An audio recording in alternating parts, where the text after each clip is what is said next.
I'm the punk, jerk, and loser everyone talks about. Not only did I successfully steal the female lead away, I even forced that devoted male lead to leave the country. I still vaguely remember the day Makoto left. Looking utterly shattered, he said, "Sophia, I'm letting go. Go chase your own happiness." But what Makoto never could have imagined was, the moment he boarded that plane, Sophia threw herself into my arms instead. She said, "Husband, we can finally be together."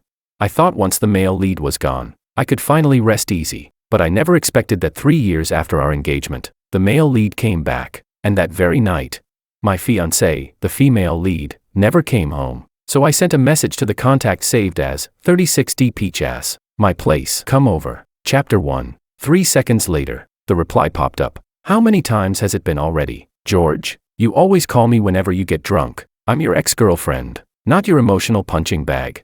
I tapped into my pinned chat with Sophia. Her last message from an hour ago read, "My bestie just got dumped. I'm staying with her tonight, so I won't be coming home." Couldn't she at least make up a more believable lie? I knew exactly who she went to see. Her ex-boyfriend, my rich second-generation college roommate, who had just returned to the country today. I tossed my phone onto the sofa and collapsed backward, staring at the ceiling. 10 minutes later, the doorbell rang. The moment I opened the door, Willow's pretty face came into view. She pouted dramatically, practically rolling her eyes to the heavens, her gaze full of annoyance and resentment. With a cold snort, she said, "Why don't you ask your fiancé to keep you company?" Willow stood stiffly at the doorway like a wildcat waiting to be coaxed. I laughed, wrapped an arm around her waist, and pulled her inside. Then I shut her up with a kiss before she could say another word. The fists pounding against my chest gradually slid up around my neck. From resistance to surrender, I pinned her against the entryway wall and kissed her hard and fast. When the kiss finally ended, she leaned weakly against my chest, breathing heavily. I tapped the tip of her nose and said casually, "She's not coming back tonight." Makoto's back. The woman in my arms suddenly stiffened. Oh, I almost forgot. There was another man hidden in her heart too. Classic cheating girl setup. Willow lifted her eyes and asked, "So, are you breaking up with her or not?" Her arms circled around my neck, her voice seductive and tempting. "After all, we broke up back then because of the men she loved." "I'm not." I shook my head with blunt cruelty and said, "She's someone I worked very hard to win over." Willow fell silent for a few seconds. Then she suddenly laughed softly. There was lust in her eyes, mixed with teasing and pity. "George, how come I never realized before that you're this patient? You're like a turtle hiding inside its shell." I said nothing. What did she know? Once you steal something away from someone else, why would you ever return it? Even if it was never truly mine to begin with. Chapter 2. My name is George. Whenever people in our circle talk about me, the descriptions are always the same. Punk, jerk, shameless bastard. I never argue with it. After all, I really did betray my so-called brother by stealing his girlfriend. Sophia, the campus queen of C University. Cold, elegant, untouchable, she barely looked anyone in the eye. The moment I first saw her, I fell for her. So I went through all kinds of trouble to get her contact information and started chasing her. But maybe my emotional intelligence was just too low. When she said her phone was broken, I failed to show the proper reaction she expected from me. After that, she barely bothered replying to me. Then she immediately posted a status update. "I'm gradually becoming a very materialistic girl. Whenever a guy approaches me, if he can't provide any practical value, I instantly feel like he's useless to me. I don't even want to reply to him, honestly. Every extra word he sends just feels like a waste of my time." Makoto commented underneath, "That's not materialistic. That's called waking up. I'm a guy myself, and I can't stand cheap men either." Clearly, he knew exactly how to play the game. Soon after, he made a huge spectacle out of winning over Sophia, that unattainable ice queen everyone admired. If this world were one giant female lead novel, then Makoto would be the devoted rich heir whose entire purpose was to support the powerful heroine. And I was simply proof of the female lead's charm. People would say, "See that guy? He chased the campus beauty, and she didn't even spare him a glance." Another girl chimed in, "Haha, girls aren't obligated to be nice to broke men. Every stingy guy deserves to get roasted by me, including my dad." Sigh, forget it. My love story didn't even make it to the starting line before it died. Meanwhile, my roommate Makoto was genuinely generous to Sophia. His monthly allowance of 300,000 yuan. He transferred all of it to Sophia, every single month, with the note, voluntary gift, luxury handbags, expensive cosmetics. He spoiled her endlessly. Sophia visibly became more refined and glamorous. Back in the dorm, Makoto spoke to me with the tone of someone experienced in life. Whether it's marriage or dating, if men don't spend money, then who will? That's reality, brother. Normal social rules and common sense all tell you the same thing. You've got to spend money. If you won't spend on women, what kind of relationship are you even talking about? Maybe in other people's eyes, I should have been grateful for his heartfelt advice, but perhaps I just hated the rich, because every word he said completely shattered this punk's pride. That was the first crushing defeat of my life, after all. When had I ever suffered humiliation like this before? So while the rest of our roommates were congratulating Makoto, all I felt was frustration and torment. I went to wash my face and stared at myself in the mirror. Damn, still handsome though, bro. I believe in you. A punk. Huh. The script of a vicious male supporting role. Huh. Then I'll only do one thing. Steal Sophia away. Chapter 3. Makoto treated me like a brother. Whenever he took his girlfriend out to eat, he invited me along too. I had no idea what he was thinking. Was something wrong with his brain? Or was he trying to teach me another lesson in person? Or maybe, he simply saw me as a loser and wanted to disgust me on purpose. I cynically guessed at his intentions in the darkest way possible. Makoto invited me to third wheel their date, and not only did I not refuse, I even dressed myself up carefully. I changed into the trendiest designer outfit I owned and sprayed enough hair gel to bankrupt a small store. In short, I looked damn impressive, but the moment I arrived, I froze. It was a hot pot restaurant. Makoto smiled and introduced me to Sophia. This is George, my best bro. We're roommates. You two should get to know each other. Only then did Sophia realize who I was. She paused for a second. I grinned and greeted her casually. Pleasure meeting you, Sophia. She pursed her lips and nodded slightly as a response. The steam from the boiling pot flattened my hairstyle, while the spicy peppers had me coughing nonstop. Makoto got up to use the restroom. I sat there hissing from the spice while gulping down water. Then my nose suddenly started running. The next second, bang. The loud sound startled me so badly the noodles slipped straight off my chopsticks. I looked up. Sophia was clutching a napkin in her hand, glaring at me like I was human trash. George, don't tell me that was an accident. I lowered my head. Only then did I realize there were 2 cups beside me. The one I had just drunk from still had lipstick marks on it. Damn, I grabbed the wrong cup. I immediately raised a hand and swore. That seriously was an accident. I've met plenty of disgusting men like you. Sophia bit her lip and snapped. You know exactly why you came here to see me. Prejudice in people's hearts was like a mountain, and her prejudice against me, an endless mountain range. Speechless, I replied.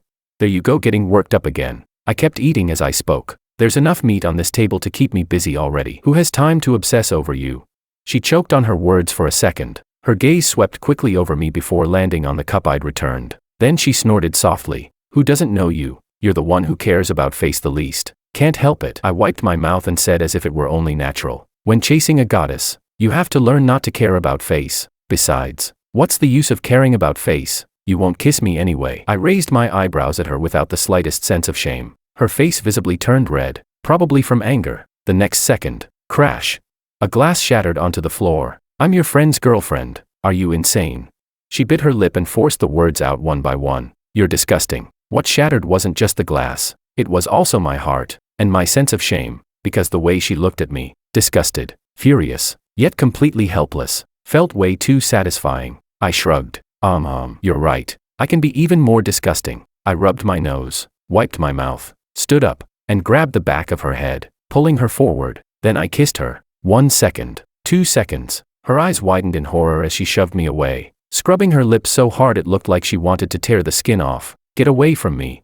She looked like she was about to throw up, dry heaving repeatedly. George, are you insane? Don't make me slap you. Relax, I said with a playful grin. Makoto's about to come back. You wouldn't want your boyfriend finding out about this, right? She glared at me furiously. Her face was as red as the hot pot broth. Makoto returned and asked worriedly, Sophia, why are your lips so red?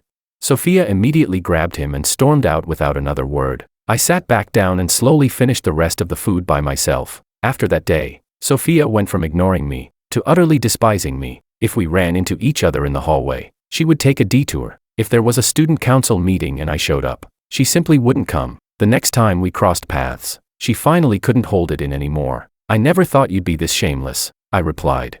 Say it a few more times. It's kinda turning me on. I even leaned closer, trying to grab her hand. She instantly jumped backward several feet away, switching rapidly between disgust and shock, probably because after hitting someone, he ended up having his palm licked instead. When it came to me, he was truly out of options. Chapter 4. The first time I crossed paths with Sophia's social circle, Makoto brought me along. He said Sophia's friends wanted to meet him and check him out for her, so he asked me to come help him look good. I didn't refuse. As long as Sophia was there, I'd go. The moment the private room door opened, the noisy chatter paused for a second. Makoto and I walked in one after another. For some reason, he lagged half a step behind me as we entered. So naturally, every curious gaze landed squarely on me first. One girl reacted quickly and said, "Ah, it's George. Welcome, welcome.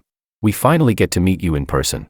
I froze. The next second, Makoto walked in behind me with a polite yet slightly awkward smile on his face. I immediately stepped aside and waved toward him. "Makoto's right here." The main character always makes a grand entrance. Instantly, everyone's attention shifted. Sophia, who had been sitting on the sofa, also looked up. The moment she saw me, her brows knitted tightly together, until her gaze moved past me and landed on Makoto. She immediately stood up and threw herself into his arms like a little bird returning to its nest. "Makoto, what took you so long?" Holding onto his arm, Sophia introduced Makoto to her friends with a voice so gentle and affectionate it practically dripped sweetness. As for me, she didn't mention me with a single word. Makoto wrapped an arm around her shoulders, glowing with pride, looking as though he'd completely forgotten I even existed. I was left standing there awkwardly. "Handsome, are you Makoto's friend? Come drink with us." Someone handed me both a glass and a graceful way out of the situation. "Sure," I smiled, accepted the drink, and sat down, but my ears caught the hushed conversation coming from the sofa nearby. Sophia's voice carried unconcealed annoyance as she snapped softly, "Makoto, why did you bring him here too?"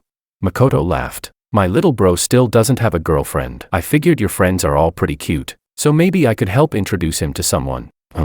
Sophia let out a cold snort, her tone filled with disdain. "My friends aren't running a recycling center. Who would ever want a broke loser like him?"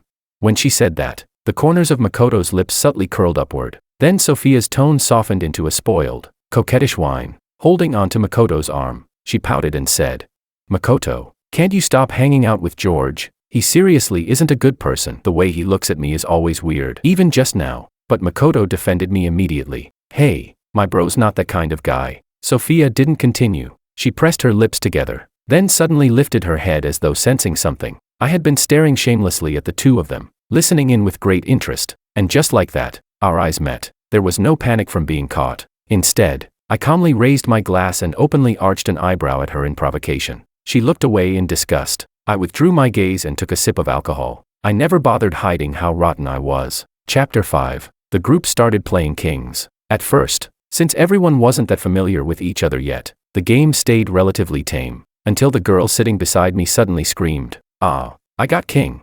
She scanned the room and blinked mischievously. How can a late-night game be fun without some excitement? I order number 3 and number 9 to use matching couple profile pictures for 3 days. Oh. Immediately, teasing whistles and suggestive laughter erupted around the room. I glanced at my card. Number 3. Number 3 right here, I announced, casually raising my poker card. Now which lucky person is destined to be my partner? The room fell into an awkward silence for several seconds. "I'm number 9. Sophia tossed down her card and spoke calmly. "Well then." Everyone exchanged awkward glances. The most uncomfortable situation possible had just happened. Makoto frowned slightly but said nothing. "I'll just take the punishment and drink instead," Sophia said softly, pressing her lips together. But Makoto laughed. "Hey, what's the big deal? It's just matching profile pictures. I'm not so petty that I can't handle something like that." "Makoto's so generous," someone immediately praised. Yet Sophia still shook her head stubbornly, insisting on taking the punishment herself. The next second, Makoto stopped her and drank 6 glasses in a row on her behalf. The crowd instantly exploded with cheers. Damn, Makoto's seriously the ultimate devoted boyfriend. Sophia's conflicted expression slowly melted into sweetness, and I just kept staring at her. When she rejected me, I wasn't sad. Instead, my brain filled with excitement. And now, I was even more excited when it was my turn again.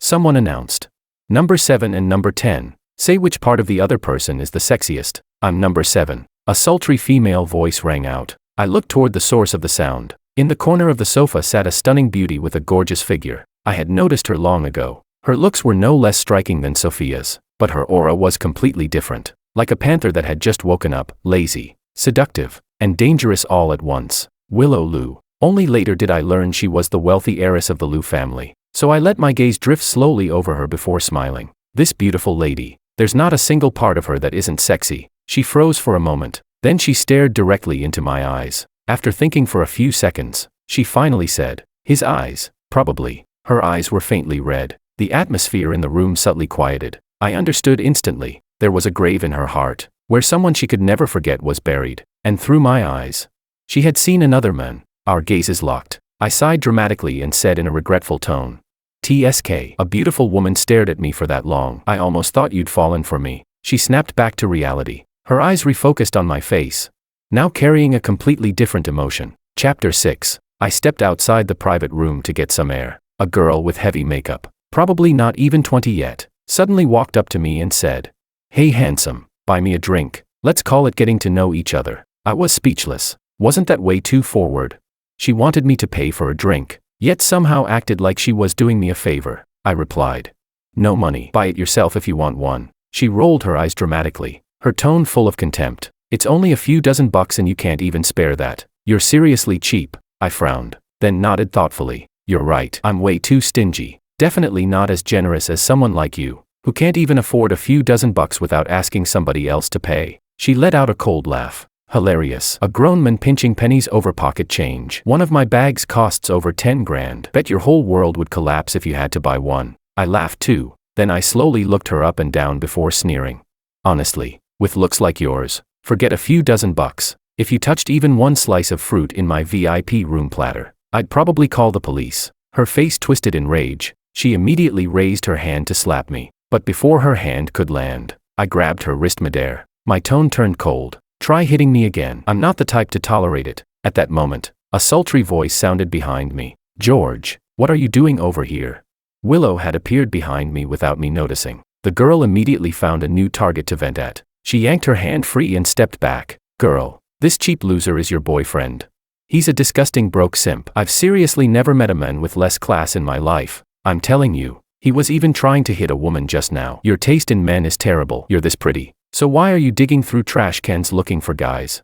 Willow blinked and looked at me. Her gaze carried a deeper meaning. Clearly, she had witnessed my extremely ungentlemanly behavior. I was lying. "I'm not that much of a gentleman." I raised an eyebrow and simply stopped pretending. I opened straight away with a battle cry. "Aha! My people, who understands this? I'm crying so hard." "Sister, you're still the one who gets me. I'm a stingy man, a domestic abuser man, a loser, a disgusting man, an empty promises man, a scumbag. And not only do I refuse to spend a single cent, I'm also going to live off a woman," I said with a cheerful smile on my face. "Not spending money on you means I have no manners and makes me a stingy man. Then you're not stingy, right? Transfer all your money to me." "Forget it. I wouldn't dare take your dirty money. I'm afraid I'd catch something." "You hate men, yet you still want to dig money out of men. Who knows what you actually do for a living?"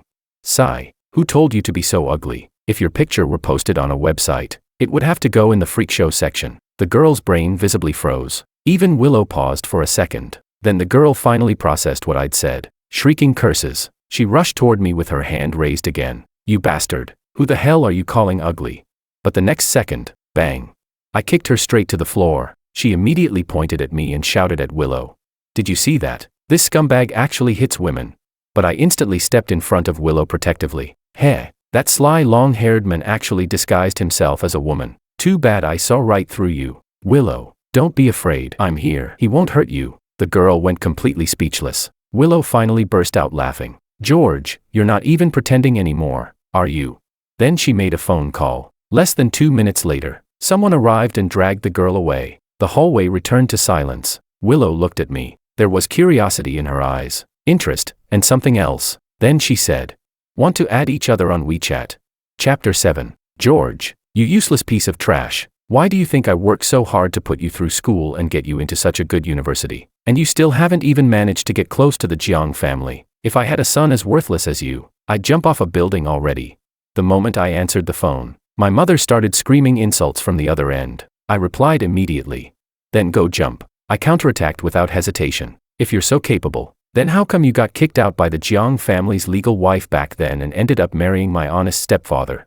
We were less like mother and son and more like mortal enemies." Every sentence we exchanged stabbed directly into the other person's wounds. When I was born, she tried to strangle me to death. It was my current father who stopped her and saved my life. Growing up, she either beat me or cursed at me. Most of the issues I have now were probably because of her. And ever since I became able to support myself financially, I stopped tolerating her completely. Eventually, I got tired of arguing. She got tired too. Her tone softened slightly as she said, "Listen to Mom, beg if you have to, act pitiful if you must. Just find a way to get familiar with your biological father first. If you won't think about your own future, at least think about your mother. A mother rises with her son. Your stepfather and I have suffered too much our whole lives. I brushed her off and hung up the phone. After that gathering, my contact with Willow became more and more frequent, as Sophia watched her friend gradually becoming obsessed with me.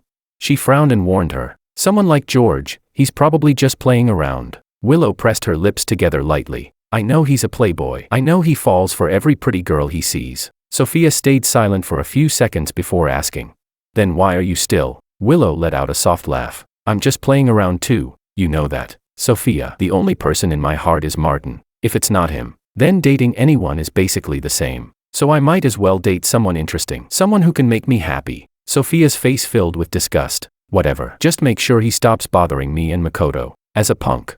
Everything that was supposed to happen naturally happened too. Afterward, Willow leaned weakly against my chest and asked in a hoarse voice, "You like Sophia?" "I'm crazy about her," I answered honestly. She frowned unhappily. "Then why are you chasing me too? You're seriously such a scumbag. I love you the most." I kissed her once while my hands kept wandering lazily. Watching her gradually melt into my touch, I asked, "One more round?" Blushing deeply, she nodded shyly. "As a punk, I've always been lustful by nature." Willow had 30-60 curves, so naturally, I loved Willow the most. Perfectly logical. According to the script, she should have eventually woken up, started hating me, and stopped treating me like a substitute for the men she loved. But after that night, it was like she became addicted, each time more insatiable than the last. 3 months passed, and we were still tangled up with each other constantly. Willow laughed sweetly and said, "He's seriously too intense. I can barely handle him anymore. Sometimes it feels like I'm actually going to die in bed." One day, after returning home, I overheard Willow talking to Sophia on the phone. Their conversation was wildly open. She let out a soft snort and said, "Forget it. You wouldn't understand even if I explained. I'm hanging up soon anyway. He'll be back in a minute." After a pause, she answered the person on the other end, "I don't feel like dumping him yet. Isn't this perfect? This way he can't go bother you and Makoto anymore." I quietly stepped back outside,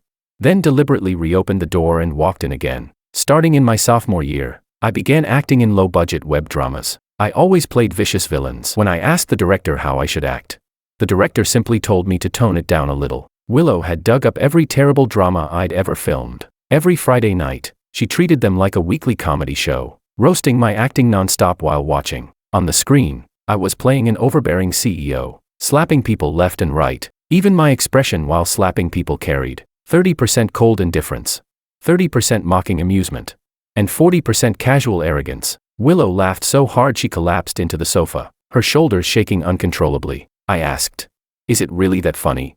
Wrapping an arm around her neck, I pulled her fully into my lap while tickling her waist with one hand and squeezing her cheeks together with the other. Laughing until tears formed in her eyes, she mumbled through her squished lips, "Husband, I was wrong." "Okay." My gaze darkened slightly. That same look appeared in my eyes. 30% cold indifference, 30% mocking amusement, and 40% casual arrogance. Then I said, "If you're wrong, then you deserve punishment." Pinning both of her wrists down, I pressed her against the sofa. Chapter 8. The next time I saw Sophia and Makoto was on a yacht. Without me acting as the catalyst between them, their relationship seemed to have entered a dull phase. Makoto had an arm around Sophia, but her expression stayed indifferent, showing little enthusiasm. When they noticed me, I lowered my sunglasses slightly and greeted them casually. Sophia's gaze swept over me, paused for a second, then she hurriedly looked away. Instead, Makoto was the one who approached me first. "George, I heard you and Willow are dating now." My right eyelid had been twitching all day. Bad luck was definitely coming. I had no interest in making small talk with him, so I brushed him off with a few careless replies and turned to leave. But the next second, a splash suddenly sounded behind me. Then someone shouted, "Help! Someone fell overboard."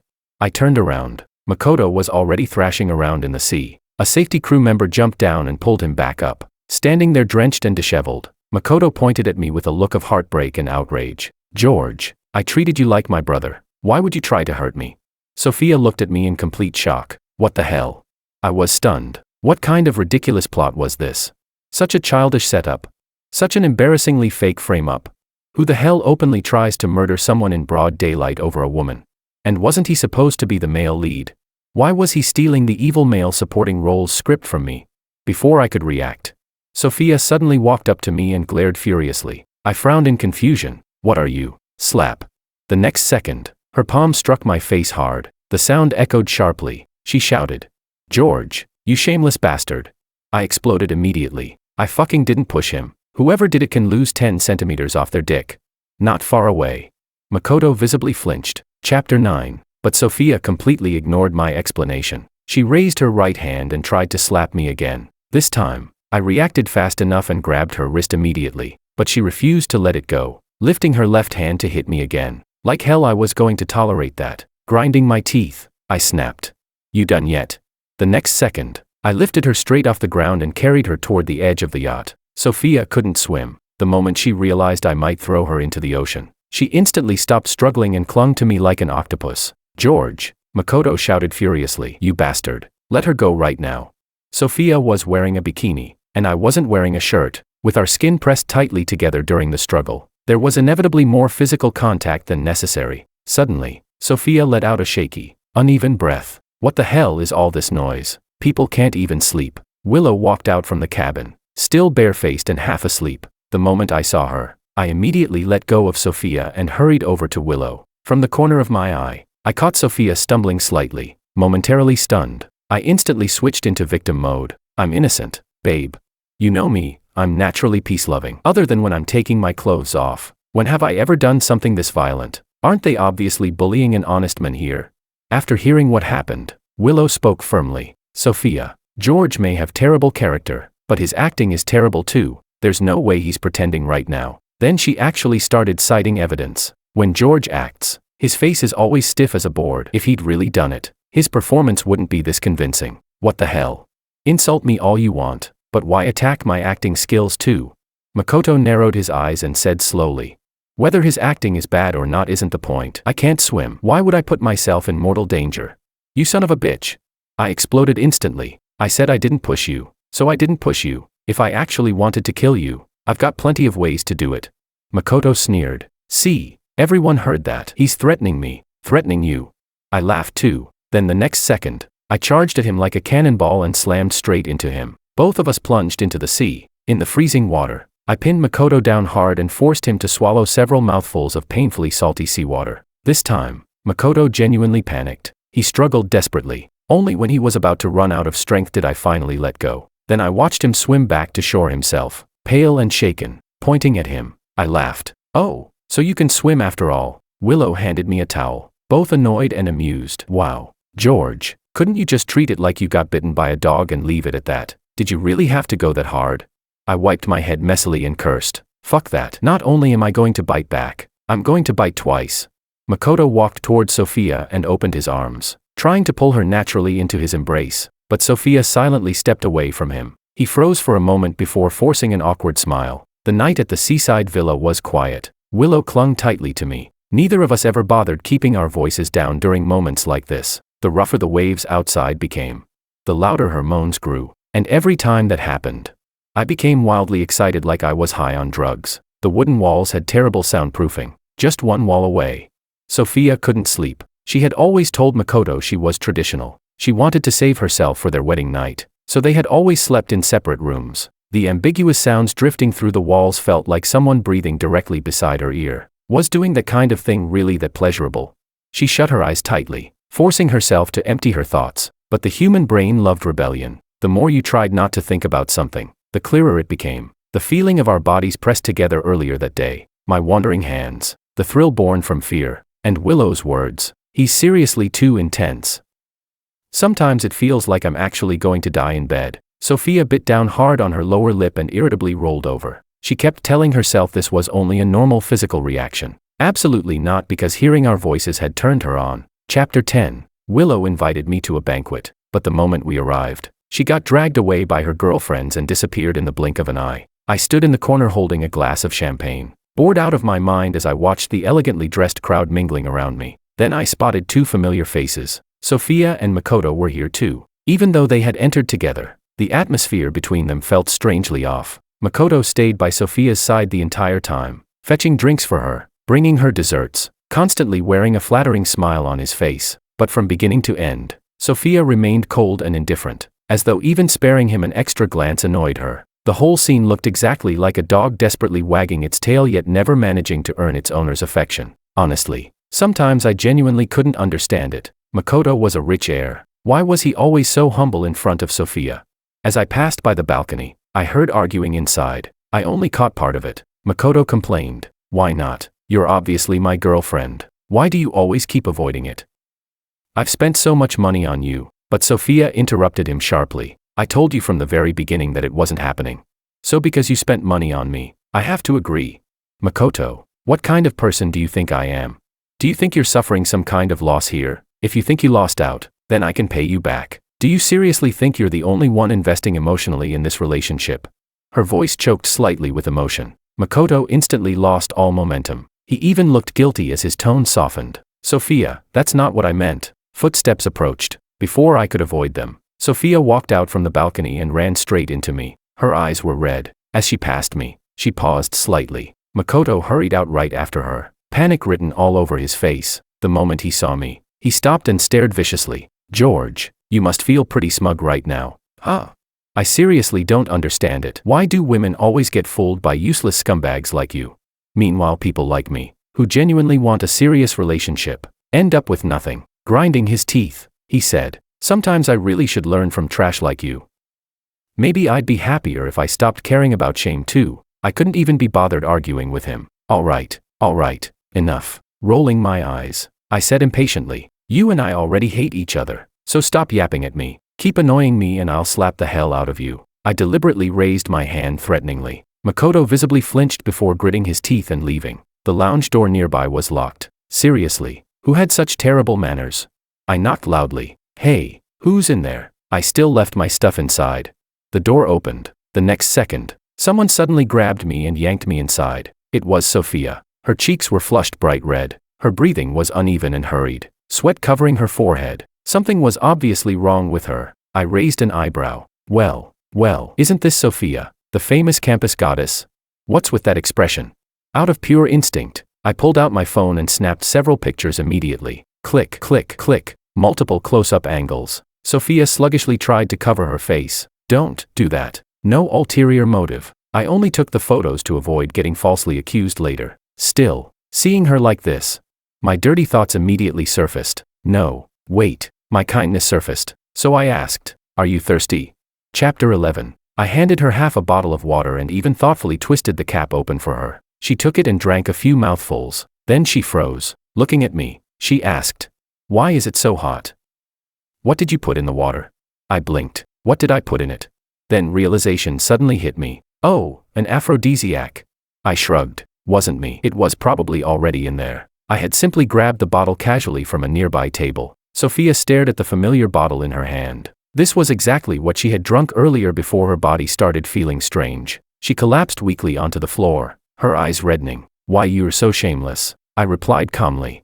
First day knowing me. I turned on my camera and pointed it at her. Her pupils instantly contracted. George, I said. Hey, you've made quite a profit these past few years too, haven't you?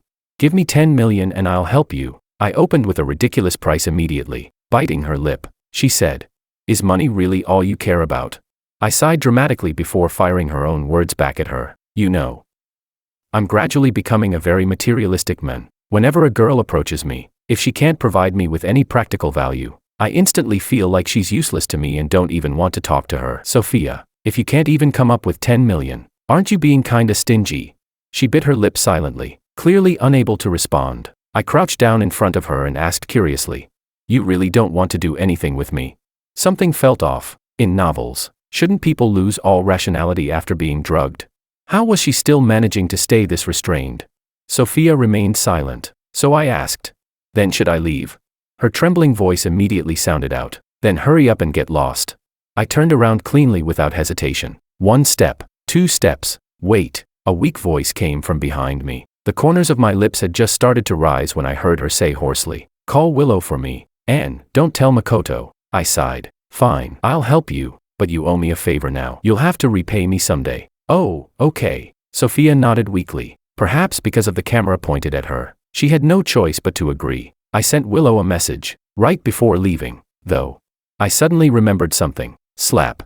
I smacked Sophia across the face. Why you, Her body trembled as a muffled sound escaped her lips, her eyes momentarily unfocused. I said, you still owe me for that slap from last time. Remember this well, me, George, always collects my debts. After throwing those words down, I left without looking back. As I headed downstairs, I ran into Makoto, who looked frantic, as if searching for something. The moment our eyes met, a flash of guilt flickered across his face, and instantly, I understood. Of course, Sophia only ever lowered her guard around him, so that meant, had I accidentally ruined the male and female lead's big moment? Chapter 12. Because one of my web dramas unexpectedly became mildly popular, my agent dragged me to a drinking party. I thought it was going to be a business negotiation. Turns out, the executive sitting at the head of the table was treating me like a circus animal. He kept forcing me to drink, demanding I perform tricks, even telling me to crawl on the floor and squeal like a pig. So by the time Willow arrived, I was already holding Boss Song down and force-feeding him alcohol. Ha ha ha. Old man, drink up. Weren't you bragging about how well you could drink earlier? Amid the chaos, the door suddenly swung open. Cold wind rushed inside, making me shiver and sober up instantly. When I turned around, I saw Willow standing right there in the doorway. I immediately released the old man, whose face I had practically beaten into a pig's head, and hurried over to her with a grin. We were just messing around, Willow, nothing serious. But the moment I let go, Boss Song immediately started cursing again. George, who the hell do you think you are? Do you believe I? Then, clearly, he noticed Willow too. Lu. Miss Lu. The Lu family's reputation was legendary throughout the capital's elite circles, and Miss Lu was someone nobody could afford to offend. Seeing Willow walk toward him with dark fury in her eyes, Boss Song visibly panicked. It's a misunderstanding. Really, just a misunderstanding. But Willow merely stared at him coldly and said word by word, you're not sorry because you know you were wrong. You're sorry because you realized you kicked a steel plate. Then she lifted her high heel and stomped down viciously. Aya. A horrifying scream echoed through the room. Boss Song rolled his eyes back and fainted on the spot. Damn. Even I felt pain just watching that. Willow turned to look at me again and sighed. You really treat everyone equally. Huh? You refuse to tolerate anyone. But what if he tries to get revenge on you later? I grinned shamelessly. With my wife backing me up, what am I afraid of? She shot me a sideways glance and snorted. What if we break up someday? When you cause trouble again, who's going to clean up your messes for you then? I thought about it seriously for a moment. Then, cautiously, I asked, then, after we break up, can you introduce me to another rich girlfriend? Willow froze. Then she immediately started smacking me angrily. George, you heartless bastard. You're already thinking about your next girlfriend. I answered with complete seriousness. This is called planning ahead. She rolled her eyes dramatically. Wow, you really are a complete scumbag. Can't you say something romantic for once? Chapter 13. That weekend, Willow invited Sophia to play tennis. When Sophia arrived, she was wearing a white camisole paired with an ultra-short pleated skirt. It was the first time I had ever seen her dressed so lightly. What surprised me even more was that Makoto actually wasn't there this time. After playing for a while, I got tired and went outside to buy drinks. By the time I came back, they had just finished a round. I immediately handed over the milk tea thoughtfully. Willow took it, stood on tiptoe, and kissed me lightly. Thanks, husband, I smiled. But at that exact moment, I felt someone's gaze land on my back. I glanced around instinctively, yet couldn't find anyone. The second round began. Sophia's attacks were ferocious. Smashes, volleys, sudden angle changes. Every shot was fast and ruthless, like she wanted to smash the tennis ball directly into Willow. Willow eventually got irritated too. Sophia, what's your problem? Did I offend you or something?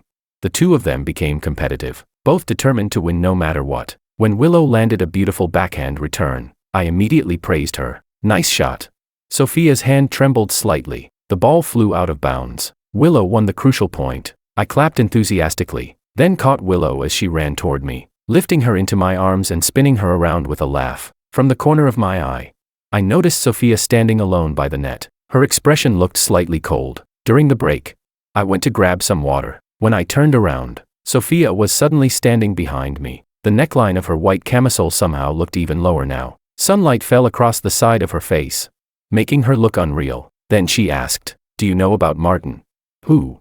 "Willow's childhood sweetheart." She stared directly at me, speaking slowly and clearly. "That man left the country years ago. Willow waited for him for a very long time." I merely responded with an indifferent "oh." She frowned slightly. "You really like her that much?"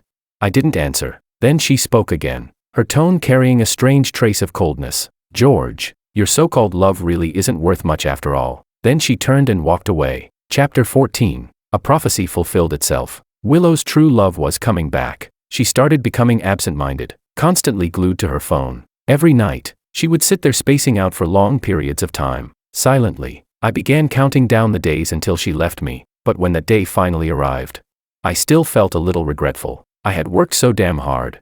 Yet I still couldn't replace that man's place in her heart. Just what kind of godlike man was he? Before this, there had even been a tiny moment when I foolishly thought she might actually have feelings for me too. Sigh. I had almost believed I could marry a rich beauty and reach the peak of life. Damn, this punk's pride got shattered again. The day Martin returned to the country, Willow skipped our date. Her reason was simple and brutally straightforward. Over the phone, she said calmly, "Martin's back. I don't want him finding out about us." The moment I heard that, I instantly switched into devoted simp mode. Rule number 1 of being a simp: even after getting cheated on emotionally, you still beg them to stay. So I choked out dramatically, "Willow, you can't do this to me. Without you, I'll literally die." "Okay," she replied calmly, "then I'll collect your corpse after I get back." And then she hung up. I stared speechlessly at the darkened phone screen for several seconds. Willow cut things off with me completely cleanly, but also very generously. Looking at the extra 10 million deposited into my bank account, I suddenly felt a little lost. So I called Sophia. The call connected instantly. I got straight to the point: break up with Makoto and be my girlfriend. After thinking for a moment, I let out a strange laugh and added, "Besides, I still have those intimate photos of us together. You wouldn't want." "Okay, I'll come find you right now," Sophia answered almost immediately. Now it was my turn to be surprised. At the restaurant, I kept secretly sizing her up. Sophia lowered her eyes the entire time, absent-mindedly poking at the food in her bowl, clearly lost in thought. After holding it in for a long time, she finally couldn't help asking, do we actually have any intimate photos together?" I waved my hand casually. "Oh, we took a handshake photo together during a student council event." Sophia fell silent. Then I asked again, "You're really going to date me?" She didn't answer. Originally, my plan had been simple: ask for something outrageous first. After she rejected it, I'd ask for something less unreasonable, a classic foot-in-the-door tactic. But somehow, she had agreed to the first request immediately. Was there seriously such a good thing in this world? I straightened up and said confidently, "You promised you owed me a favor. You can't take it back now." She nodded softly. "I remember." Then she added, "I already broke up with Makoto." For a moment, my emotions became strangely complicated. I had actually succeeded. I successfully tore apart the male and female leads, successfully stole the female lead away. The obsession I had carried for years had finally been fulfilled. Yet there wasn't much joy. Maybe because this relationship was built on coercion. All I felt was exhaustion, and somewhere deep inside, the pain of getting dumped by Willow still lingered. For the first time, I understood exactly how Sophia must have felt. She had to be hurting badly too. She probably hated me. Suddenly, I found myself unable to look directly at Sophia anymore. Chapter 15. What was interesting was that Sophia took dating me very seriously, completely differently from when she had dated Makoto. Not only had she never once asked me for money, she even cooked 3 meals for me every day in different ways, cleaned the house, and, even in bed, she had an incredible spirit of service. And for some reason, I felt like she had a bit of an M streak. She was especially obsessed with my slaps. Could it be that the slap from last time had corrupted her? She was even more insatiable than Willow. It was as if, once she had gotten a taste of it, once she had been awakened. I accompanied Sophia to a banquet one evening. Only after arriving did I realize it was the exact same villa from before. That was when I learned the estate belonged to the Bai family. Willow had invited Sophia personally. Sophia told me that tonight was Willow and Martin's official engagement party. "You came too." The moment Willow saw me, a trace of vigilance and nervousness flashed through her eyes. I tugged at the corner of my lips. After not seeing her for so long, she somehow looked even more beautiful. Then again, she was finally getting engaged to the man she had been longing for all these years. Naturally, all the best things in life would end up with him. "So this must be Mr. Wong. I've heard a lot about you." A refined-looking man walked over to Willow's side and greeted us with a gentle smile. The moment I saw his eyes, I immediately understood. This man was Martin. After exchanging a few words, I had to admit it, Martin was far superior to me. Elegant in conversation, composed in demeanor, just standing there made me feel inferior. And suddenly, I completely understood why Willow could never forget him. Some people, the moment you meet them, you instantly realize you could never compare. Throughout the banquet, Sophia stayed glued to my side the entire time. Honestly, she was clingier than usual, because of Willow. Many people at the banquet recognized Sophia. Seeing us together, they curiously asked what our relationship was. Sophia wrapped herself around my arm and covered her lips with a smile. He's my boyfriend. That public announcement came pretty suddenly. I smiled, about to respond, when suddenly, crash. The sound of shattering glass rang out nearby. I turned around. My eyes met Willow's. At her feet lay a shattered wine glass. Her expression ugly and tense. After coming out of the restroom, I was suddenly stopped by Willow. She spoke with difficulty. You and Sophia are together. I nodded casually. Yep. She even dumped Makoto for me. Why? Don't tell me now that your best friend's dating me. You suddenly regret leaving me. I had to admit, a small part of me felt weirdly satisfied right now. Letting out a cold laugh, I added, just letting you know in advance, I'm not buying into that, chasing your ex after dumping him, nonsense. Damn it. Why did she only regret things after seeing me with another woman? Didn't she understand that delayed affection was cheaper than grass? But Willow looked genuinely shocked. How could Sophia possibly agree to date you? Did you force her? Or did you do something to her? Damn. Turns out I was the clown all along. She simply thought I wasn't worthy of her best friend. Chapter 16. My silence was taken as tacit admission in her eyes. She screamed, George, how can you be so shameless? This is you jumping straight into another relationship. Do you know that? She grabbed onto my clothes stubbornly, demanding I explain everything clearly. I got annoyed. Without controlling my strength, I shoved her hard enough to make her stumble backward. She froze for a second, then reached out to grab me again. But Sophia stepped in front of her, frowning unhappily. Sophia said, you're literally about to get married, yet you're still pulling at my boyfriend in public. Aren't you afraid people will laugh at you if this gets out? Willow stared at her, eyes reddening. Then, slap. A loud slap landed across Sophia's face. Willow shouted sharply, I asked you to test him for me. I didn't ask you to test him all the way into bed. Sophia refused to back down and immediately started fighting with her. That's enough. I shouted loudly and forced myself between them. Frowning, I snapped. What are you two even doing? You think you're starring in some idol drama? Willow pointed at me, her hand trembling violently. Her voice shook too. What? So now you feel sorry for her? So in the end, I was the one who gave you the chance to fulfill your fantasy. Then she pointed at Sophia, her voice becoming even shakier. And you? Have you no shame at all? Weren't you the one who hated him the most? It's only been a few days and you're already sleeping with him. Are you even still my best friend? I immediately cut her off. Stop screaming at me like that. What exactly is your problem? Weren't you the one who dumped me first?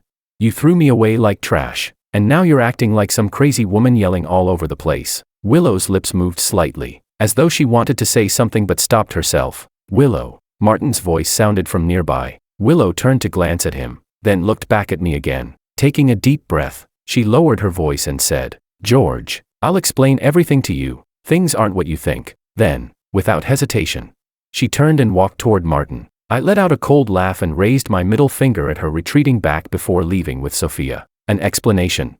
Nobody cared. Later, Makoto came looking for me. He stood outside the door with dark circles under his eyes, looking like he hadn't slept properly in days. The moment he saw me, his whole body stiffened. His voice was hoarse as he said, I never thought it'd be you. It was actually you. I stayed silent. He clenched his teeth tightly, his eyes filled with hatred and unwillingness. George, you must feel so proud of yourself now. You won. She actually fell in love with a scumbag like you. Then I guess she was never that great after all. You think I, Makoto, lack women in my life?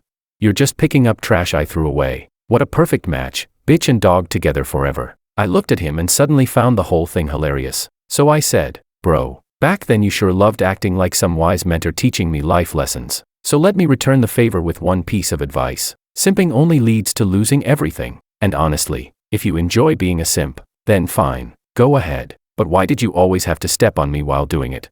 Remember all that crap you said? Even as a man, I can't stand stingy guys. What counts as stingy?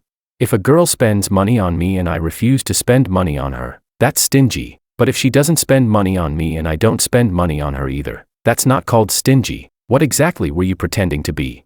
You acted like you were helping introduce girls to me, but deep down you loved watching them humiliate me, didn't you? You looked down on me. You thought I was beneath you. So you deliberately let me get close to your girlfriend because you wanted to watch me embarrass myself and make you look even better by comparison. But now that I actually stole her away, why are you suddenly unhappy?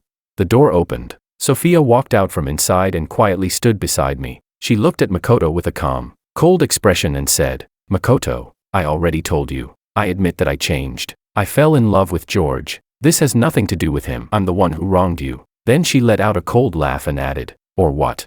Do you think dating me was a financial loss? Did you come here to demand your money back? People always say breakups reveal someone's true character. Well, today I've finally seen it for myself." Makoto stared at Sophia in disbelief. Then suddenly, tears fell from his eyes. His voice trembled as he choked out, "Sophia, how could you think of me like that?" Sophia rolled her eyes. "The fact that I'm not even pursuing the things you did is already me showing enough mercy." Makoto swayed slightly. All the color drained from his face instantly. He looked at her with unbearable sorrow in his eyes. Finally, he gave a miserable smile and said, "Sophia, I came here to tell you that I'm going abroad to study. It's me, Makoto, who's abandoning you." After saying that, he turned around and walked away decisively. My whole body shook. This guy was seriously hopeless, but according to the usual plotline. Even though Sophia looked completely indifferent right now, I understood this kind of story too well. A few years later, when Makoto returned from overseas successful and accomplished, probably bringing a cute new girlfriend back with him, Sophia would definitely regret everything, cry her eyes out, and kneel begging for forgiveness. And even worse, I'd probably become the sacrificial example used to prove how wrong she'd been. Thinking about it actually made me feel a little gleeful. So I mocked her openly. "Looks like your husband dumped you." She lifted her eyes toward me and snorted softly. "He's not my husband." Then she said, "You are." Sophia narrowed her eyes slightly. "So, husband, when exactly are you planning to marry me?"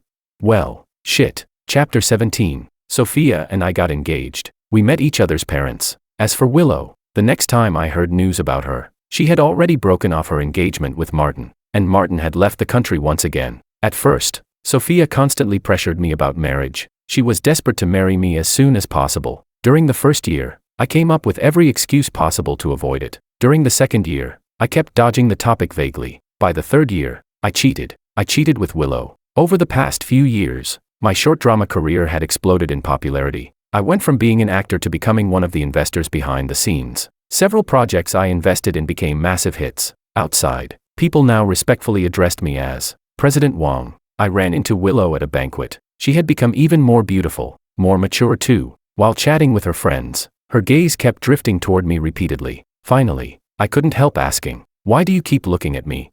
With a half smile, she replied, "If you weren't looking at me too, how would you know I was staring?" We both drank that night. I offered to take her home, and somehow, I ended up taking her to bed instead. The next morning, I woke up to find her lying in my arms, staring at me without blinking. I laughed awkwardly. "Haha, so what exactly does this count as?" "Completely composed," she replied. "It counts as cheating." I immediately cursed. "Fuck, why didn't you say that earlier?" After that, Willow threatened me. If I dared marry Sophia, she would expose our affair. So during the third year, I became even more afraid of officially marrying Sophia. The only difference was, that time, after I found another excuse to delay things, Sophia stayed silent for a very long time. For a brief moment, it looked like tears flashed through her eyes. I honestly wondered if I had imagined it. And now, this year, Makoto was finally returning to the country. To be honest, I felt relieved. Chapter 18. My thoughts snapped back to reality. I grabbed Willow's hand and laughed softly. "There's someone you can't forget too, isn't there?"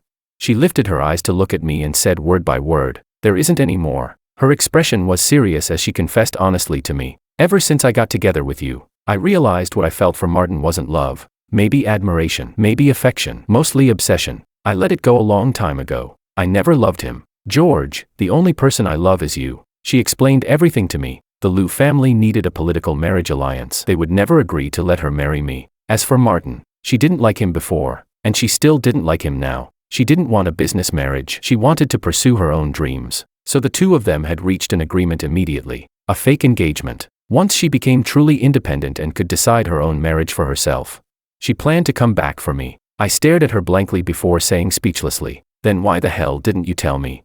"What? Did you lose your ability to speak? Or were you playing that dumb silent sacrifice drama trope?"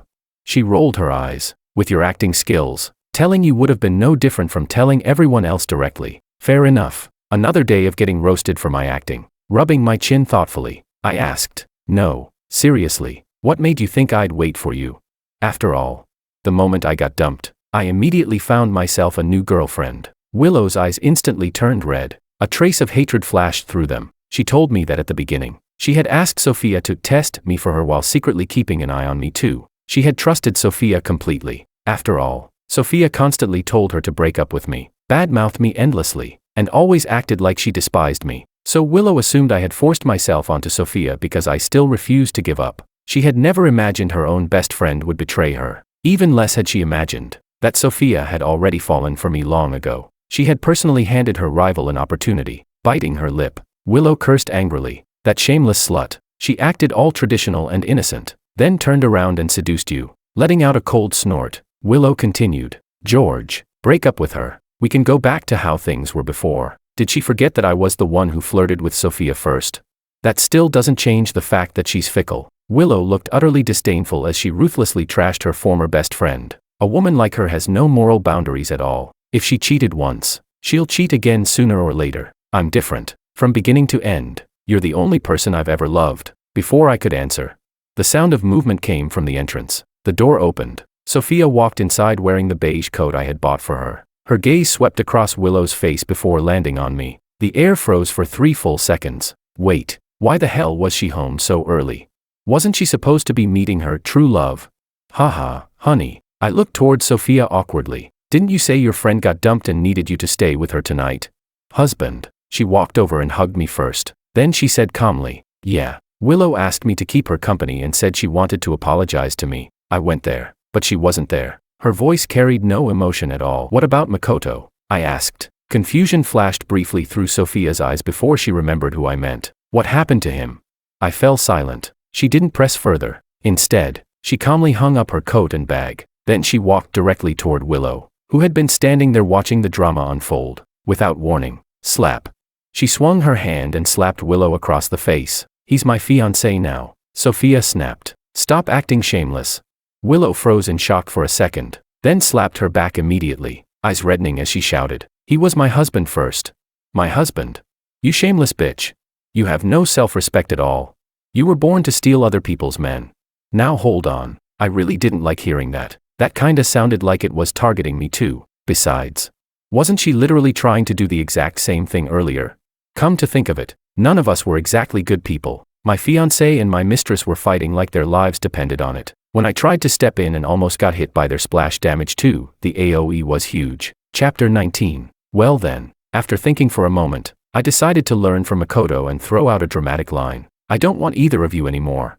Both women froze instantly. Then they turned toward me at the exact same time. Their eyes were both red. I got startled myself. Damn, was that sentence really that lethal?